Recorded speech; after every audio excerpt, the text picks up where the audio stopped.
Competitive ఎగ్జామ్స్లో ఈ type of questions ఇచ్చినప్పుడు ఎలా సాల్వ్ చేయాలో చూసేయండి.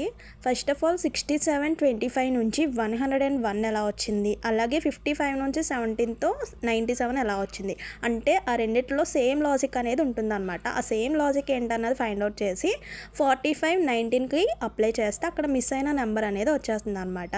ఫస్ట్ ఆఫ్ ఆల్ ఆ 67ని ఫస్ట్ ఉన్న 67ని 3తో మల్టిప్లై చేసుకుంటే 201 వస్తుంది. అండ్ నెక్స్ట్ సెకండ్ నెంబర్ని 4తో మల్టిప్లై చేసుకుంటే మనకి 100 వస్తుంది.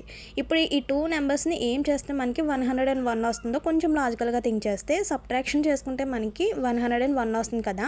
మరి లాజిక్ అర్థమైంది కదా, కానీ మనం చేసిన లాజిక్ కరెక్టో కాదో మళ్ళీ నెక్స్ట్ స్టెప్ చెక్ చేసుకోండి. అప్పుడు ఆన్సర్ వచ్చేస్తే కనుక మనం చేసిన లాజిక్ అనేది కరెక్టే అనమాట. 55ని ఫస్ట్ 3తో మల్టిప్లై చేసుకోవాలి, సెకండ్ నెంబర్ని 4తో మల్టిప్లై చేసుకోవాలి. ఫస్ట్ నెంబర్ 55 కాబట్టి 3తో మల్టిప్లై చేస్తే 165 వచ్చింది. అండ్ నెక్స్ట్ 17ని 4తో మల్టిప్లై చేయాలి కాబట్టి 17 4s are 68. నెక్స్ట్ ఏం చేసాం, వచ్చిన 2 నెంబర్స్ని మైనస్ చేసుకున్నాం. సో 5లో నుంచి 8 తీయలేం కాబట్టి బారో తెచ్చుకుంటే మనకి 10 - 8 + 5 సో 7 వచ్చేసింది. నెక్స్ట్ 15 - 6 అంటే 9. So answer is 97. అక్కడ కూడా మనకి 97 ఉంది కదా, మరి అది మనం చేసిన లాజిక్ అనేది కరెక్టే కాబట్టి ఇదే లాజిక్ 45 19కి అప్లై చేసి ఆన్సర్ ఎంత వస్తుందో కామెంట్ చేసేయండి. చూద్దాం ఎంతమంది కరెక్ట్గా గెస్ చేస్తారో. Follow for more tricks.